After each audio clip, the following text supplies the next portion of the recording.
This is SportsRage. I am Morency. Level 2 has begun. It's 2-1 for the Colorado Avalanche. 16 minutes remaining in the third period of play. They scored an early goal. We've got a goal at the Crypt in Los Angeles as well. The visiting, or at least we thought we had a goal. I don't know if it's being checked. Is it being challenged? We'll get people caught up to date with that. It looked like Columbus had taken a 1-0 lead, but it's not official right now. It is official that it's 2-1. It is also official. A big man on campus will join us in a couple of minutes. We've got St. Mary's and the Dons, the Gales and the Dons, coming up here. St. Mary's are having an awesome season. San Francisco are having a very good year as well. It's 8.5 right now. We haven't tipped off. The in-game number before tip-off here is 8.5 or 8 before whatever, depending on you want to get the number of tip-off or pre-game. They're about to tip off here. 132.5 is the total. I like the over this game. St. Mary's aren't the St. Mary's. This isn't like your normal St. Mary's team. St. Mary's used to score like 50 points a game and stuff and walk the ball up the floor. They don't do that anymore. Like St. Mary's can score, and they've been murdering teams actually this year. They already played San Francisco in the Bay Area at San Francisco earlier this year, and they beat them by 17.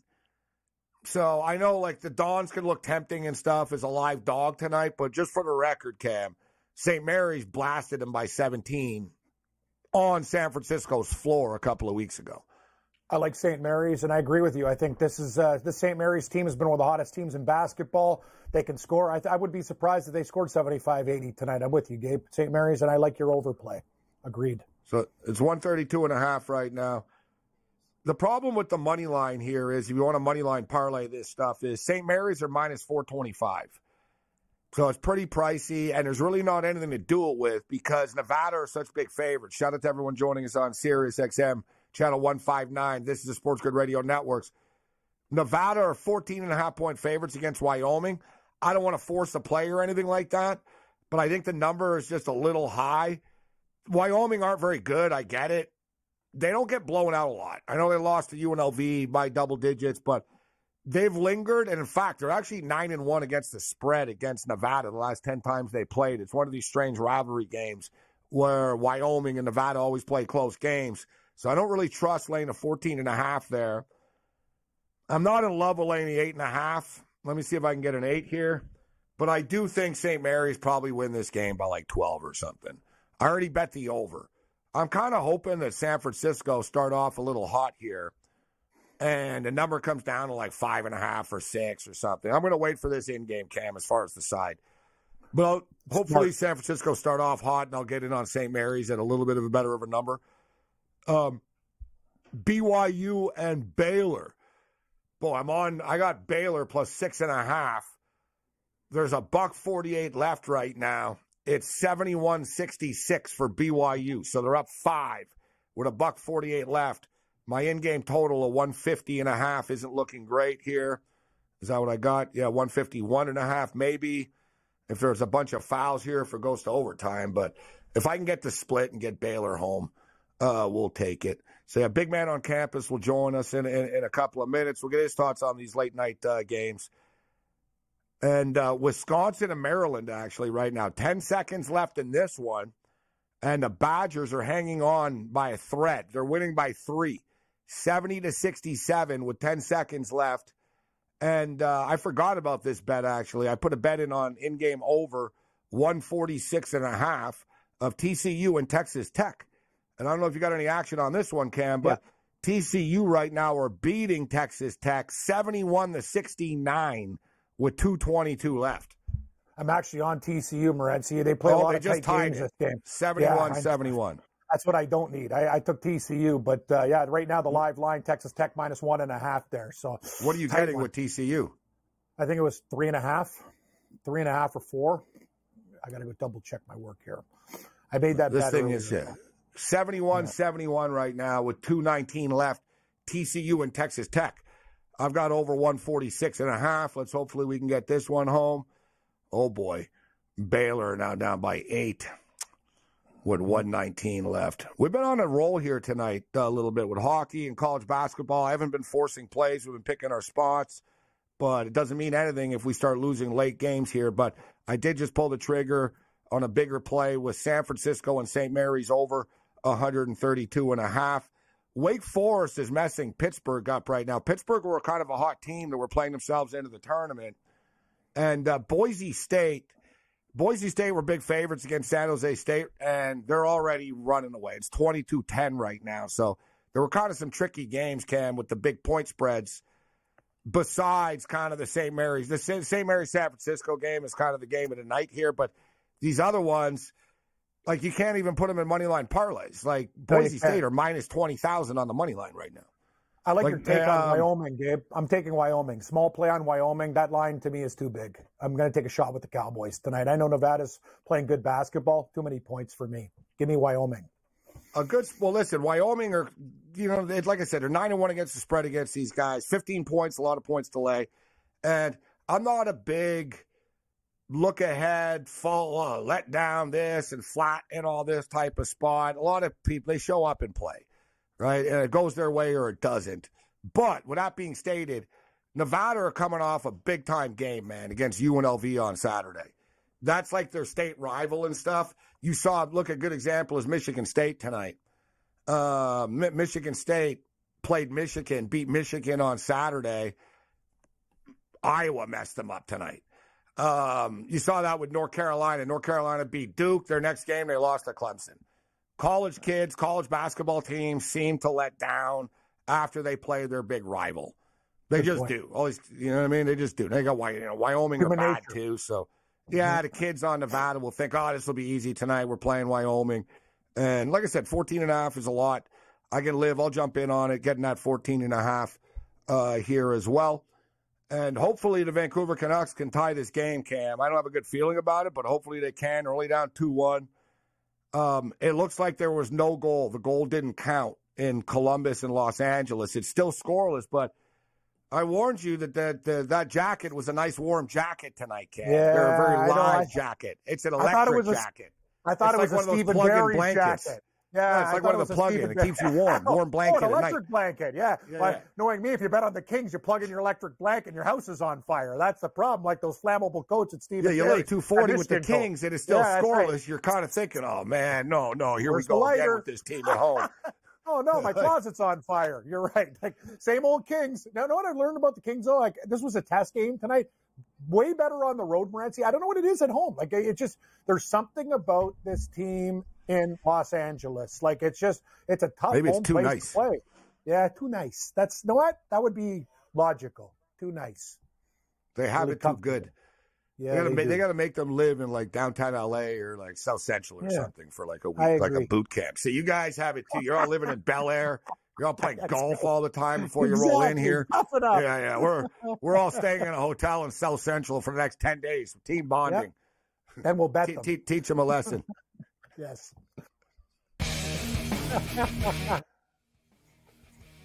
Oh, man.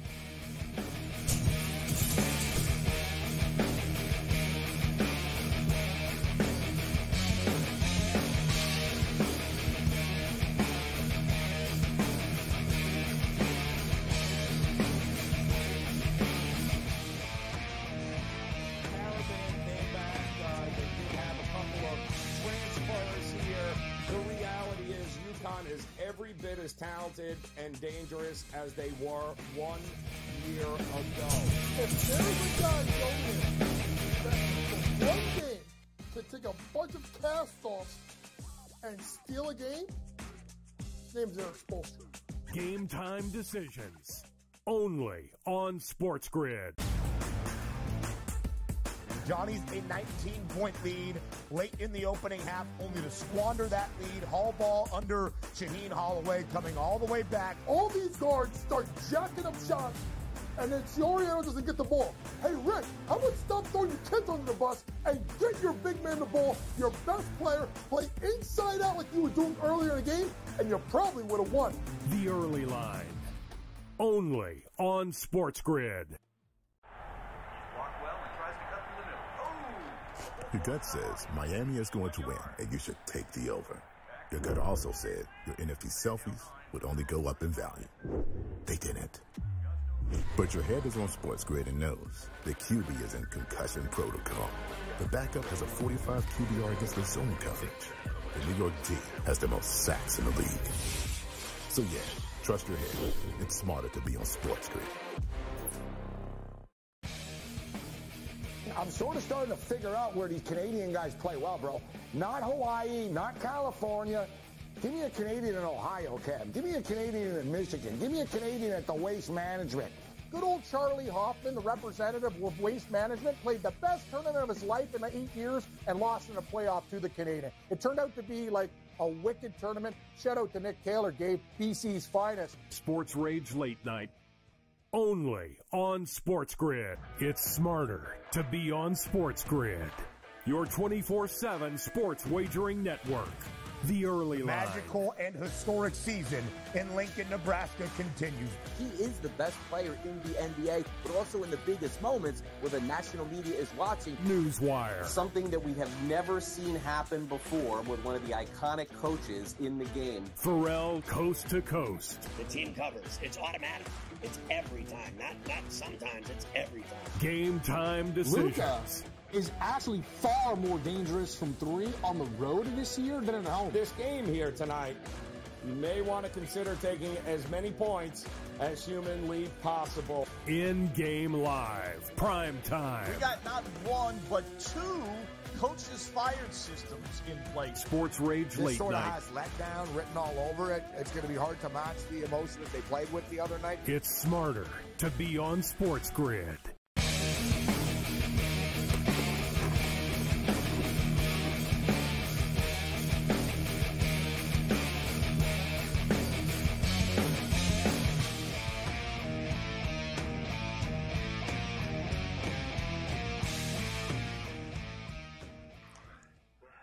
This is Sports Rage. I'm Gabriel Morency, Sirius XM Channel 159 on the SportsGrid radio and television networks. Man, the Vancouver Canucks have come so close to scoring like 5 times in the last 3 minutes. And the puck there was kind of an open net a little bit. It was chaos in front of the net, and the puck sort of bounced to the point. I don't know who it was on the Canucks. He blasted a slap shot. He thought, oh my God, the net, and he tried to tee it up. Somebody on the Avs ate the puck. He's half dead. The crowd went crazy and stuff. He got murdered on the shot cam. You could see him it hit him on the back and slid into it. It was oh. Yeah. I was I can feel it from here. I was dude on the Canucks though, they're gonna show the highlight. Here it is right here. God, that was close, man. Oh, Patterson nearly just flicked it in the net.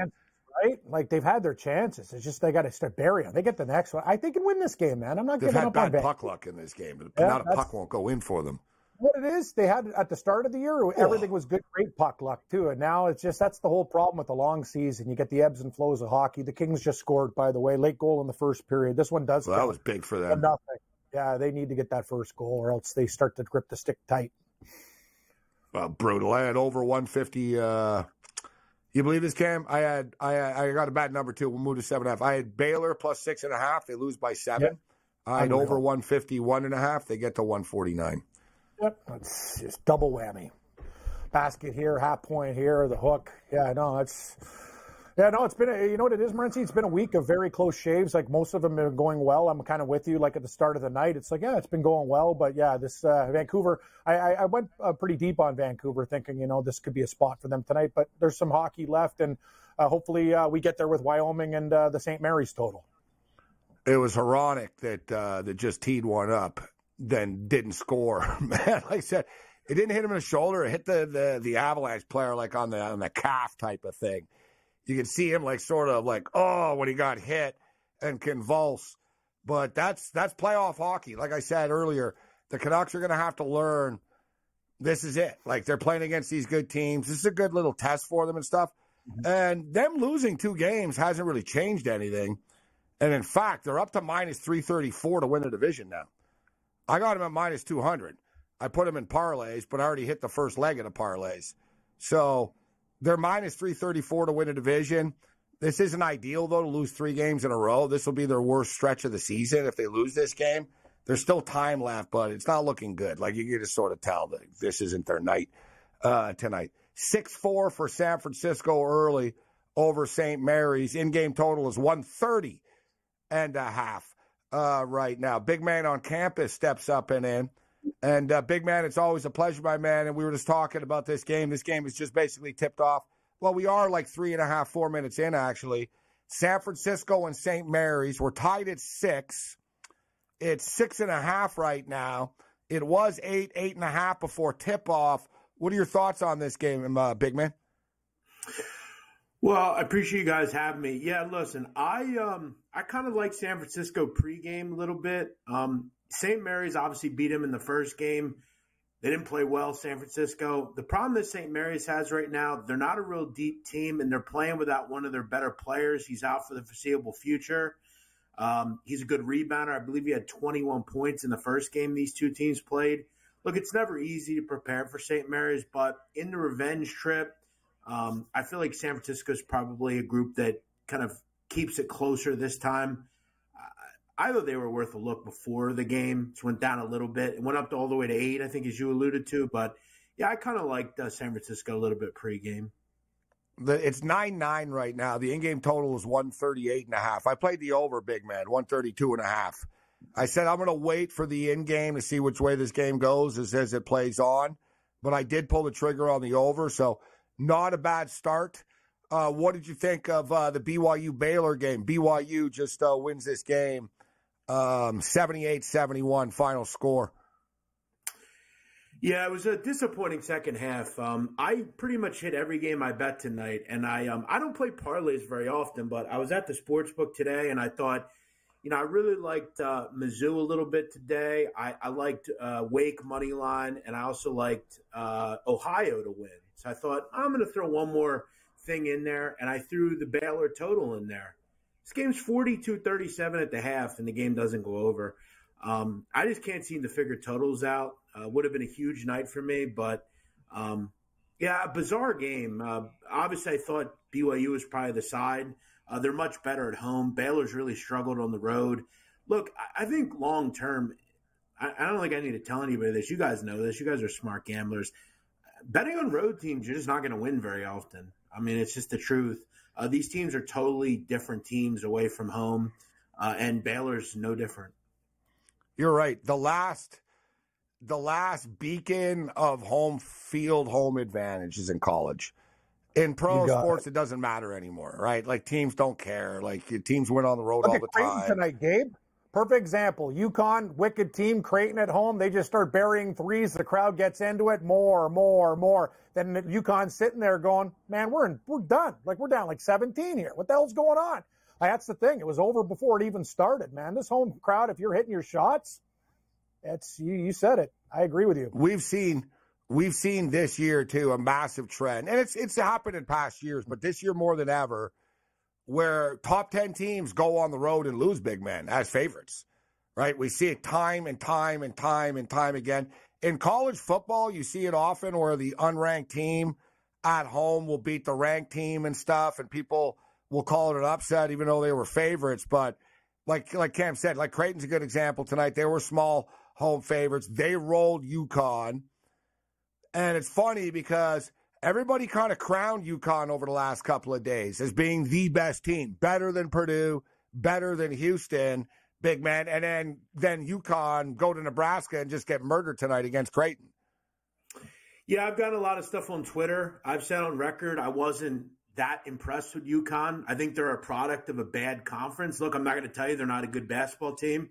But the truth of the matter is I just don't look at – I mean, outside of – look, Saturday was really impressive. But up until then, I just wasn't that impressed. I mean, look, Texas is not a great win, to be fair.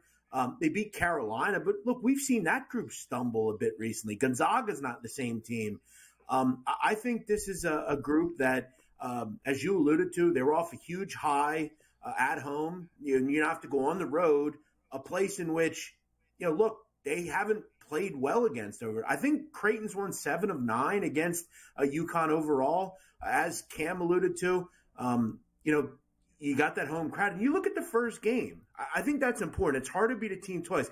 The first game these two teams played, UConn had 21 offensive rebounds. 21. I mean, that was not likely to happen again. Now, tonight they had 15, but Creighton also shot the ball better. They got to the free throw line a lot more. It's hard to beat a team twice. And coming off the win the way they did, we also saw Kansas, guys, a couple of weeks ago. They blew out Houston. What'd they do? The next night, came back and lost to Kansas State, 2 days later? It's hard to win on the road. As far as Tech too. As far as Houston is concerned, they did lose that game. They won last night against Iowa State. They lost that game against Kansas. But do you think Houston are the best team? Like between UConn, Purdue, because UConn, Purdue, and Houston, there is a drop-off after that, in my opinion. Right? I think there is. But are Houston the best of those three? Can they score enough in 6 games to actually win the championship, the Houston Cougars, big man? Well, listen, I mean, that's always the question. This year is no different. This is an offense that's an average group. They're not anything special, though you look at this year, L.J. Cryer is a better player than they've had in years past. Jamal Shedd's played well. But look, again, guys, they don't need to score a bunch of points. This is a team that's going to give up 60 points a game. At home this year, they're giving up 49 points a game. It's pretty impressive. They've been knocking on the door, man, for so long. Do they break through?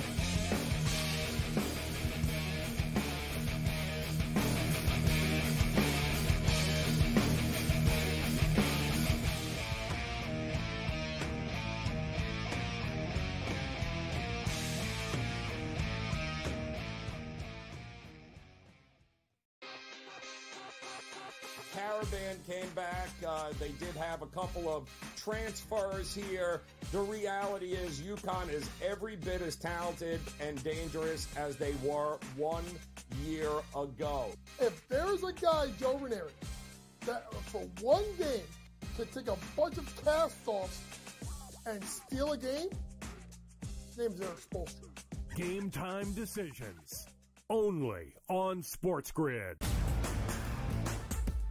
Johnny's a 19-point lead late in the opening half, only to squander that lead. Hall ball under Shaheen Holloway coming all the way back. All these guards start jacking up shots, and then Soriano doesn't get the ball. Hey, Rick, how about stop throwing your kids under the bus and get your big man the ball, your best player, play inside out like you were doing earlier in the game, and you probably would have won.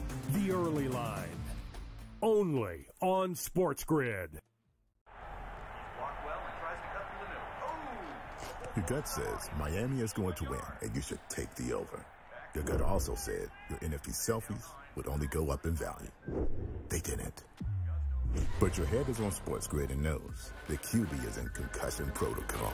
The backup has a 45 QBR against the zone coverage. The New York D has the most sacks in the league.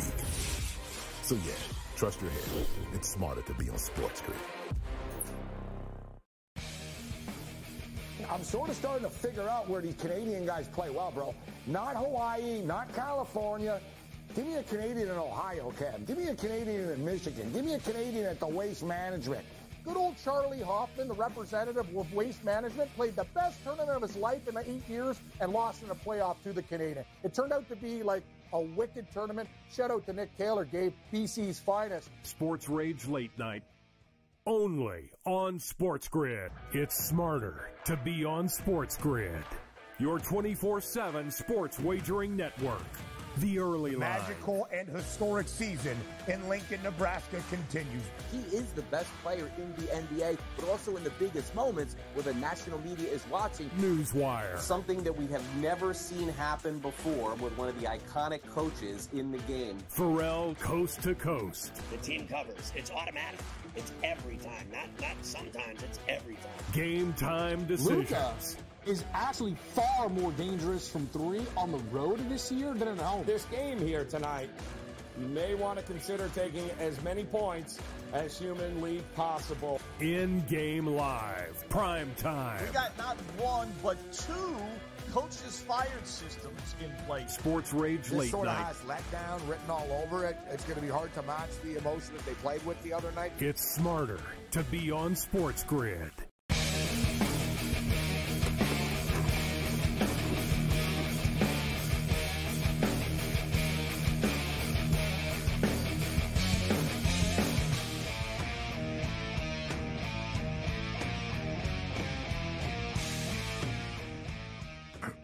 SportsRage Late Night continues. I am Gabriel Morency. The Vancouver Canucks are on a power play, and once again, they're in the crease. They nearly scored, but they didn't. Man, they've been all over them tonight. They just can't score. They still have full 59 seconds left. Come on, just tee one up here, Hughes. They still get a little cute here. Like, just blast it. You guys just got to learn to blast a little bit more and hope for the best instead of always looking for it. Vancouver's very similar to Toronto that way. Everything has to be so damn tidy and perfect. It's just get greasy, man. Throw it at the net. Might hit a guy's leg or something. Just don't be as pretty. Just shoot. Well, they've been so successful with it all year, but as the year goes on against good teams, it's going to catch up to them. And, man, there's about 30 seconds left in the power play. We'll keep our eye on this. College basketball, Boise State right now are absolutely murdering San Jose State. 38-14, guys. 38-14 with 40 seconds left in the first half. St. Mary's and San Francisco, we got a close one. It's 11-11 right now. We played 9 minutes. It's 11-11. The in-game total is 129.5. San Francisco are getting 6.5 right now.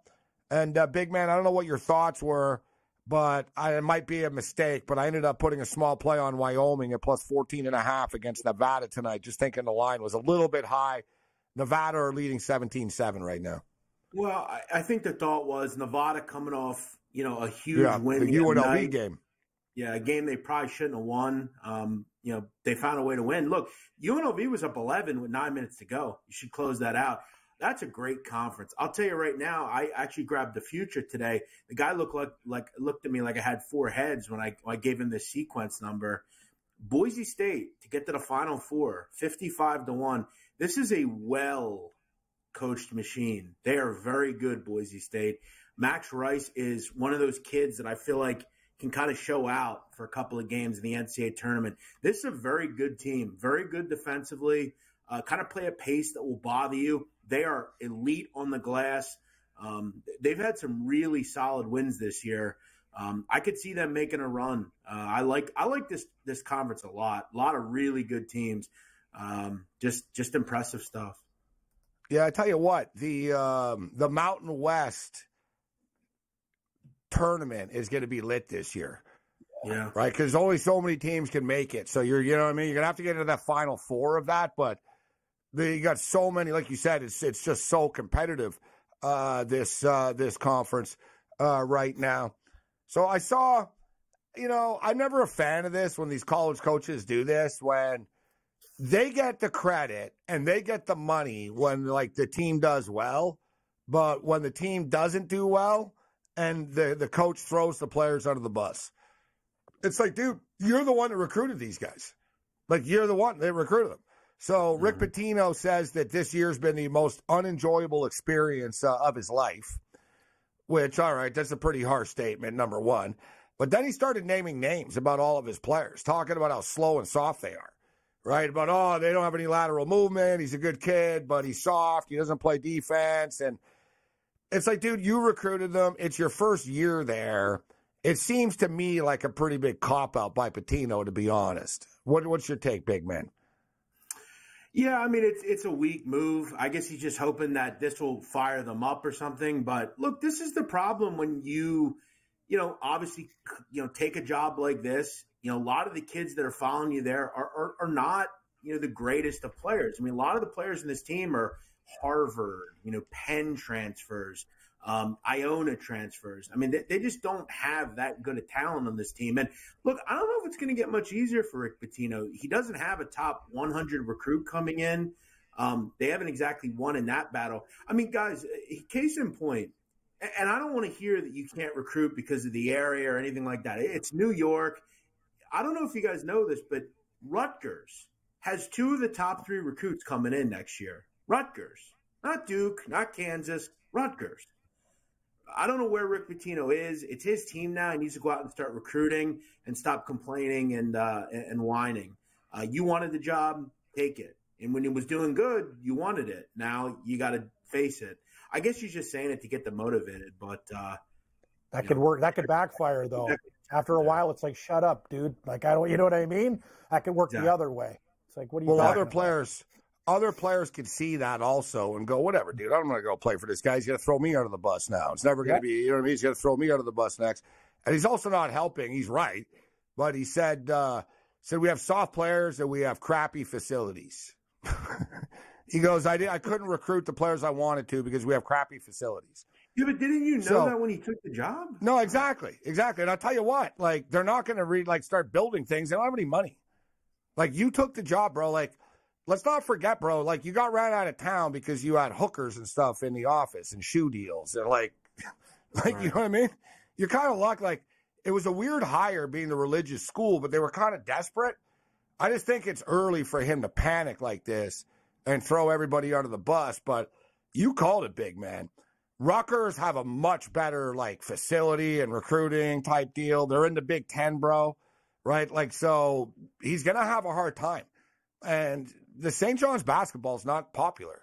Well, it's also kind of sucky too because they play their home games either at the Garden, which is pretty far from their campus, and then their fans don't like that. They don't even go to the Garden. They want it at home, and their campus, But their home games are not at campus either. They're in Elmont, which is like out by like Belmont Park, out in Long Island. Like they're not even at home. Like it's weird. Like yeah. So no one in the city likes them then. So they're not attached to them. You know what I'm saying? They're not like there. If you're in Jamaica and you live near campus, like you'll go watch the game, or you're on campus, you'll go watch the game. But who the hell wants to trek all the way out to Long Island to watch the game? I mean, it's bizarre. Long trek. When I was at the Big East tournament, I was surprised because like everybody's there, and I was surprised about little St. John fans are there, and I spoke to them. I asked them in line. I'm like, dude, like, where are all you guys? He goes, this is it. He goes, there's only about 1,400 of us that care. He goes, we don't really have a lot of fans. Like he basically said, and he goes, the kids, the students don't like coming into the city to MSG. So, like, I always laugh, though, whenever I see, like, a game preview or somebody, ooh, St. John's are playing at the Garden. It's like, there won't even be, like, Marquette have more fans in New York than they do. You know what I mean? So it's not like it's some home game for them or anything like that. But one team. Real quick, I think the sport is passing coaches like this by. Look, we're not going to say they're not legends, right? But I think, I'd rather play for his son at this point. To be real honest with you, it's a good point. I just think it's hard for these young kids in the new world we're in to relate to people like Rick Pitino. You know what Rick should do, and I wish him all the best. He's a big horse guy. Go down and train your horses or whatever the hell it is you do. Why worry about this anymore? Or to me, coach in the NBA. There you don't have to worry about recruiting. You don't have to worry about calling your players this or that. Yep. You're going to have professional players. Right? I don't know if like no NBA team wants to, I think at this stage, sort of like you said, they figure, listen, it's not the 80s and 90s anymore, right? Which can be fair in a sense. And you look, a lot of the other guys have walked away, big man. Coach Krzyzewski said, you know what? I'm done. I'm not dealing with this NIL stuff and paying kids $1 million and having to bid, and like Nick Saban walked away. Roy Williams, like a lot of the legendary college coaches said, you know what, screw this. Good right? point. And Bill Self just got an extension, so he might hang around and stuff. But I forget who it was. There was another coach they were talking about the other day. They said, I shouldn't say this, but this guy basically told me that he's nearly done with this too. It was a legendary guy. Some of them will hang on for forever, but what about Washington State?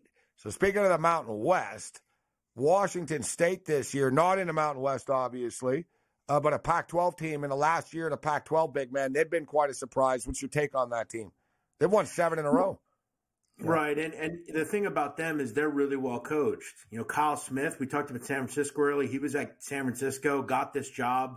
And they've done it through both offense and defense. They're the number 1 2-point defense in the league. They're, again, well coached. They have good guard play.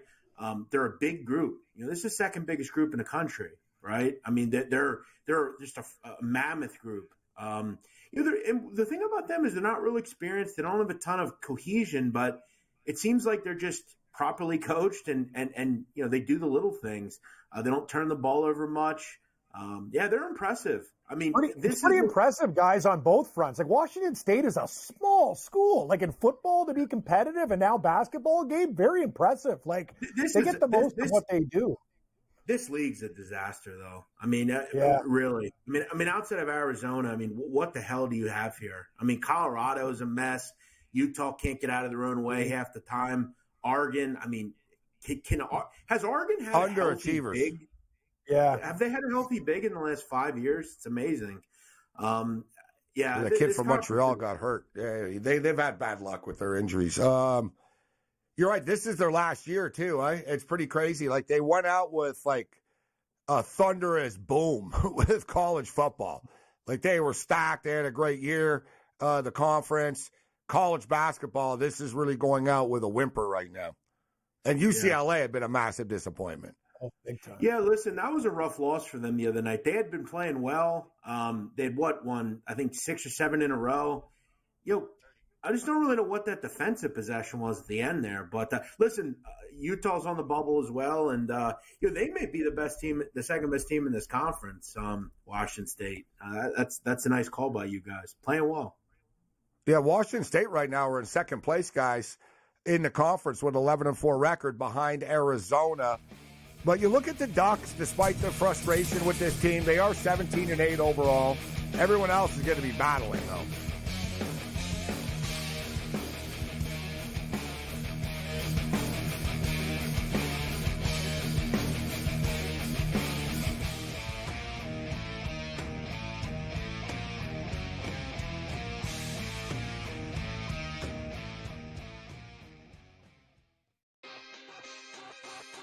Caravan came back.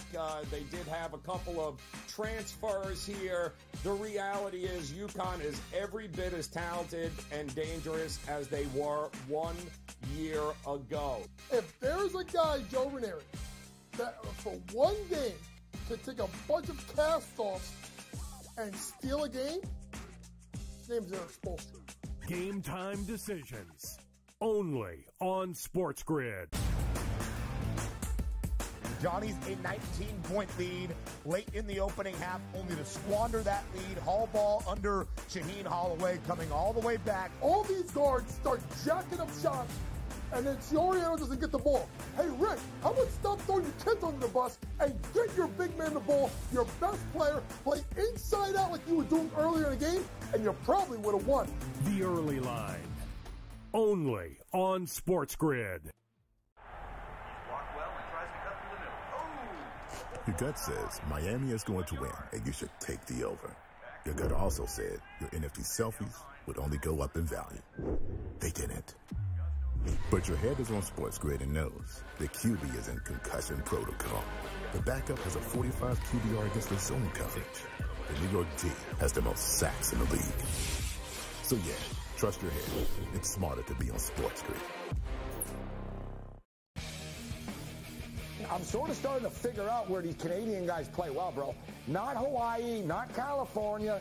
Give me a Canadian in Ohio, Cam. Give me a Canadian in Michigan. Give me a Canadian at the Waste Management.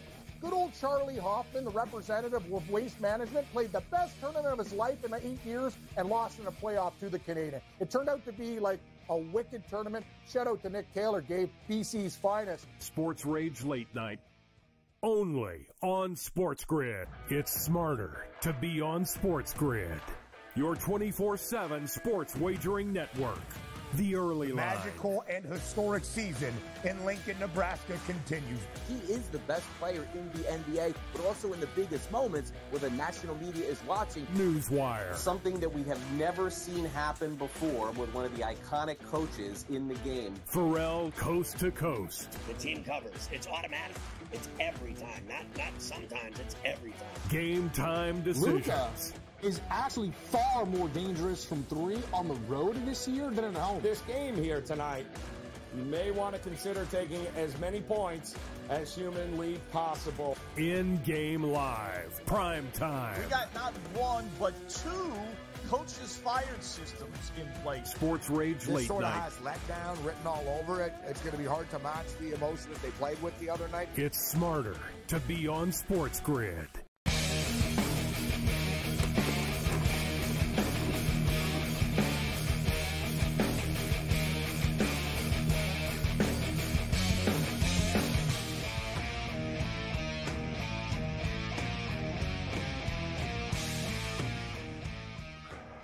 All right, we got a fun one going on right now in the Bay. St. Mary's are up 22-19 on San Francisco. The total is 131.5. St. Mary's remain 6.5-point favorites in this game. Boise are throttling San Jose State, and Nevada are up big on Wyoming already. It's 27-14 in that game right now. So the NCAA tournament is rapidly approaching.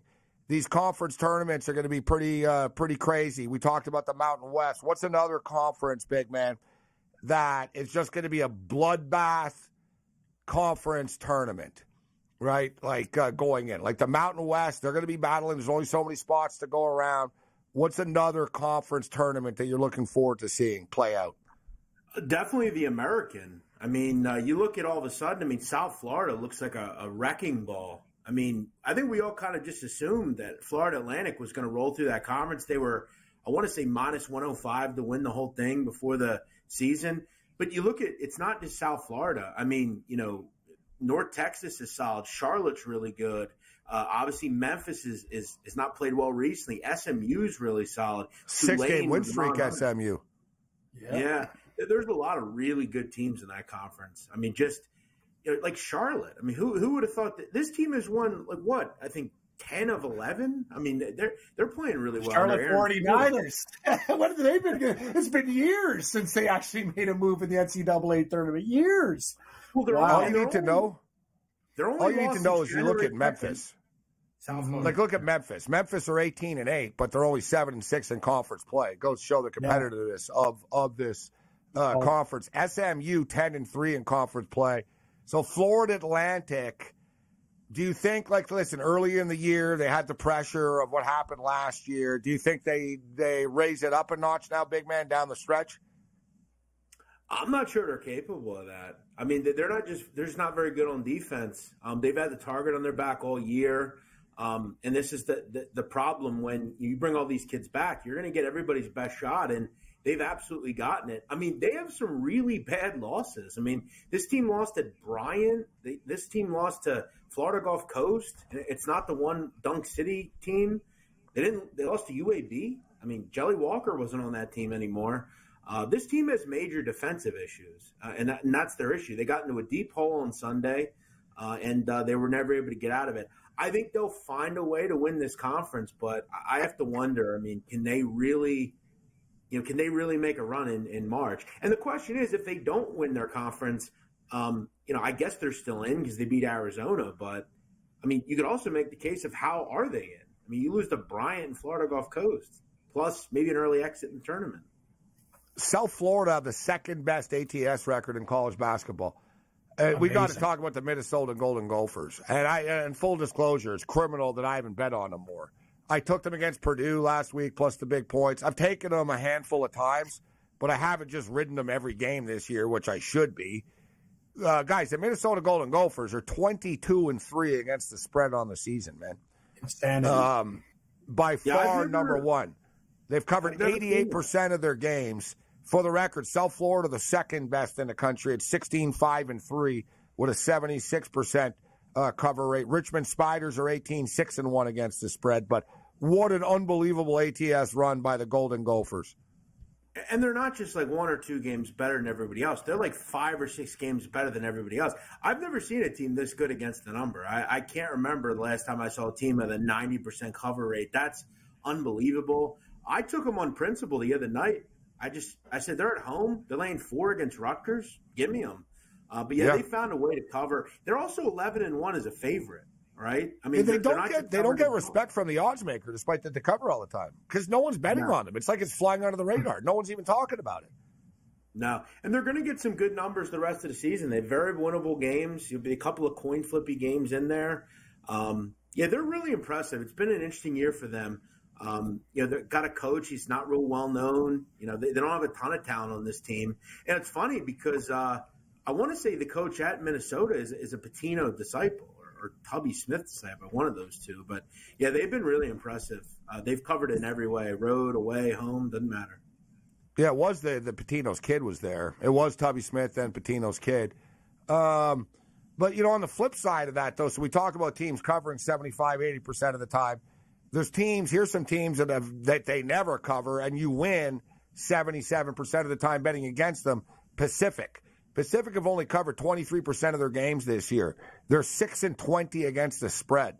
Old Dominion are 6-19-1 against the spread. IUPUI are 6-19 against the spread. Stephen F. Austin are 6-17. This is embarrassing, actually, and these are two powers that are back-to-back here. And, big man, how bad are my Michigan Wolverines? They're terrible. They're 7-19 against the spread. Do you think that they should fire and let – because, the knives are out. They just won the football championship, so it brings more pressure to the basketball team. People are kind of losing patience with Juwan Howard. But there's a thought that, listen, the guy nearly died. He had surgery, and let's give him one more year and see what happens next year. I can understand both arguments. I kind of understand giving them till next year and stuff, but I really don't think anything's going to change, big man. The Michigan basketball program is really deteriorating fast in front of our eyes, and something needs to be done to stop the bleeding. Yeah, it really hasn't been good since John Beilein left, and I think Juwan benefited from having 1 or 2 years of John's kids there. I would move on, and I'll tell you where I would go. I would go to Amir Abdur-Rahim down at South Florida. Obviously, there's, I think, some connection there. He's terrific. He is a hell of a coach. We have to remember, he took over Kennesaw State. They were 1-28 his first year. Several years later, he took them to the NCAA tournament. And won that conference. You look at what he's doing this year. I mean, he just beat Florida Atlantic, a team that went to the Final Four last year. He is a hell of a coach. I could see them giving Juwan another year. I don't know if it's going to sit real well. He's still recruiting, though. I mean, he has a top 40 kid coming in. They're still out recruiting. You got to give them that. But they need to do a better job at bringing in quality kids and not having those kids leave, like a Hunter Dickinson, right? It used to be a point where you would want to go to Michigan kind of end your career. Now kids are leaving Michigan to go other places, and I think that has to do a little bit with the coaching. And also, the recruiting, it's not terrible. It could be better, but they're not doing a good job once the players are there, as you stated. Like, it's not just NIL stuff, right? But, players aren't playing within their strengths. They're not, they're sort of being reined in too much. He's not a very good X and O guy to begin with, and we sort of thought, all right, will he improve? And he really hasn't. Like, point blank, they're better all the time when he's out, and Phil Martelli's the coach. Yeah, it's just simple, like they are, right? Just because he's a better coach, he's got more experience, right? And Howard, I don't know if he's too emotional. Like I said, the guys, come on, he punched the Wisconsin coach in the head. Like, you know what I'm saying? There's also just. There's not a ton of talent on this team either. I mean, I think that's another issue. You also have kids that can't play on the road because they don't have good grades. I mean, it's just they're a mess. I mean, really at every level. And it shouldn't be for Michigan. Missouri are right there though. Missouri are burning money this year too. They're also 7-19 against the spread. Question for you guys, Gabe. We try to find value. We watched Houston play Iowa State this week, and if the game was in Ames, I think they would have won. And Houston's 9-1, and Iowa State's 28-1 to win the national championship. Do you see anything with the Cyclones there, guys? Because they're a pretty damn good basketball team for those odds, in my opinion. I took them at 40-1 about 10 days ago. Yeah, I think they're another very good basketball team. Very well coached. Defensively, they are right up there with everybody as far as Houston. This is a top 5 defense. And I think, I've been really impressed with what they've done on offense. This freshman they have, Mamlakovic, he's really good. He's going to give them 10, 15 points a night. They just wear you down, man. Really slow tempo. They don't get rattled. Over. They're mentally tough kids. They are. Good call, Gabe. Well, they play the defense just like Houston. That's the best conference, too. That's the best conference, bro, in basketball. Well, you wouldn't say, big man, the Big 12? Is there what conference is better than that? That's the best conference. It's not close. Yeah. I mean, it's as you talked about kind of at the beginning, it's the Big East is down this year. I think the SEC's down. The ACC is a complete mess. I mean, outside of Carolina and Duke, I mean, what the hell do you have there? Big Ten is not great. I've said on record, I think the Mountain West is one of the better conferences, top to bottom. I mean, there's 6 or 7 really good teams in the Mountain West. So these, I agree with Iowa State. They're going to be a tough out in the tournament. but they don't have the same sort of, like Houston have the experience, Cam, right? Houston had just been perennially right there. Eventually, Samson's got to break through. Is this the year to do it? I'm sort of with Big Man. I'm not sure UConn's the team. Purdue are kind of hard to trust. I'm just looking at a value perspective, Gabe, because Houston's a little like they're very similar. Like Houston doesn't score a lot. Iowa State's good defensively, but Iowa State seems to be getting that offense cooking, and big discrepancy in the line from 9 to like 25-28 wherever you're shopping, right? So it seems like a good number. I'll give you a team that you're not going to get. I mean, you're going to get good prices all year on this team because people just don't think they're very good. But I'll tell you right now, this team is playing really well. And starting five-wise, I think they can match up with anybody. Gonzaga. I mean, if they get into the NCAA tournament, they are burying teams right now like they normally do in this conference. I'll tell you what. People have left them for dead, too. Yes, they have. But then they're going to beat Kentucky in Kentucky. Right? True road game. What's Mark Few do? He schedules it. They go in there and get the job done. I mean, you're going to get a good price on them all season because a lot of people – look, they're on the bubble. They're not a shoo-in to get in the tournament. It could be a waste of paper March 20th. But you look at right now in the market, what is Gonzaga? I mean, they're pretty deep, right? I mean, they're 85, 90 to 1. That's a big price on Gonzaga. We know they can make a run. Yeah. That is a very big price. Looking at a couple other teams here. Kansas State are 75 to 1. They're a team that can play with anybody. I hate right? that Another. They are frustrating. The Wildcats will drive you nuts. Yes, they turn the ball over like crazy. It's incredible. Weird I mean, they're just poorly coached. When I look, though, there's so many teams that I sort of scratch that I don't think can win. What about Duke? Are you buying in that Duke will be a hot team come tournament time? They're 25 to 1 right now. They'll be a hot team. I think that's too high on them. The problem with this group, I don't know. They're another very poor defensive team at times. I mean, they looked all over the place against Carolina. I don't love them either from an offensive standpoint. I'll tell you a team tonight that I was very impressed with. When Creighton, when they're making shots, and they're very hard to beat. They have good guard play. Kalkbrenner's really good, man. That kid is, and the bench showed out tonight too. They're another team. You know, they haven't necessarily had a kind of a season I think maybe we thought they'd have, but I think they're a team that can kind of break it down over 3 or 4 days, and they can shoot the rock, man. Great and even though they lost tonight, Iowa, very good basketball. A lot of their teams. Caitlin Clark's the kingpin. Yeah, right. But a team, even though they lost tonight, Baylor 40 to 1, another team too that can play with anybody. They have a coach that's won before, knows how to navigate the tournament. So Baylor at 40 to 1. But when I look at this, guys, like UConn are 5 to 1, Purdue are plus 650. Houston at 9 to 1 is not a bad number, actually. I don't think for a team that I think is actually better than those other two. So at 9 to 1, I can live with the Houston Cougars, and then some of these long shots that you guys are talking about. This is Sports Rage.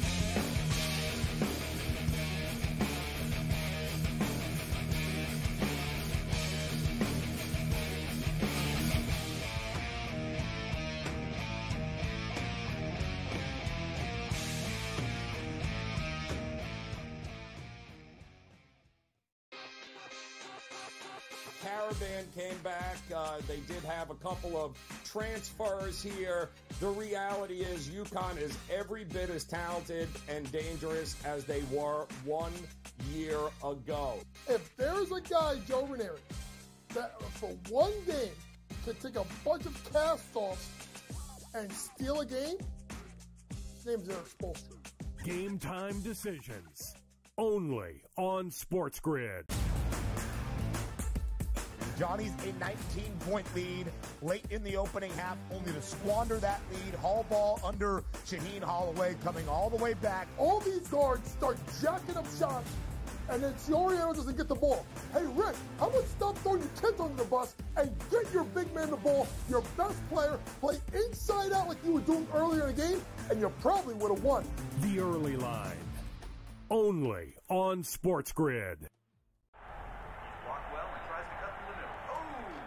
Your gut says Miami is going to win, and you should take the over. Your gut also said your NFT selfies would only go up in value. They didn't. But your head is on SportsGrid and knows the QB is in concussion protocol.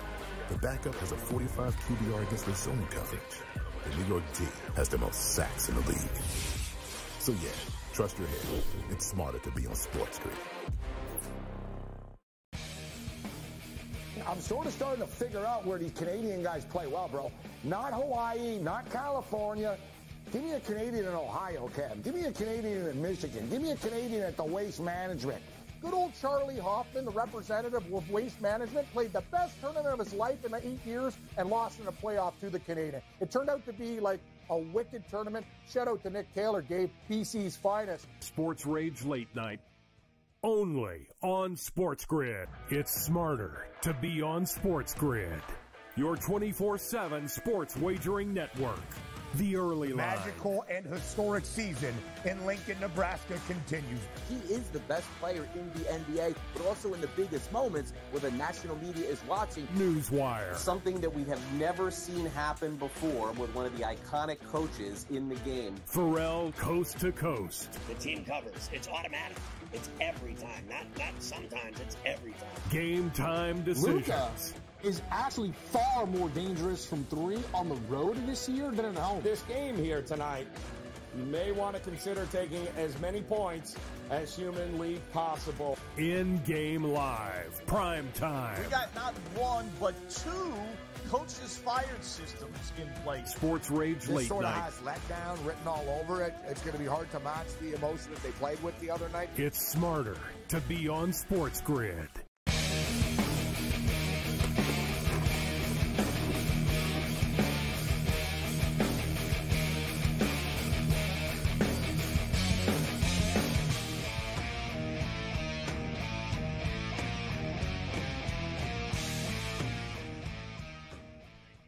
Let's roll. We're in a 3-minute warning, level 2. Rick Saratella is going to step up and in a level 3.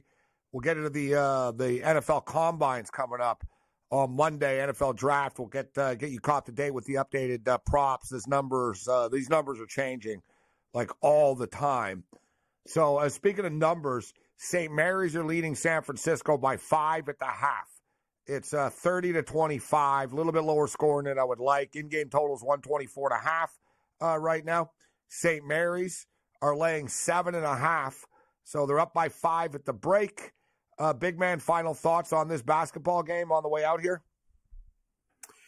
Yeah, I think it's probably a game that tightens up. I mean, all in all, I think San Francisco's played pretty well. It's a typical grinder game. They'll make some adjustments. And like I said, I think they hang around. I would have to think the number live is right around where it opened, right? Or where it closed, Yeah, 7.5.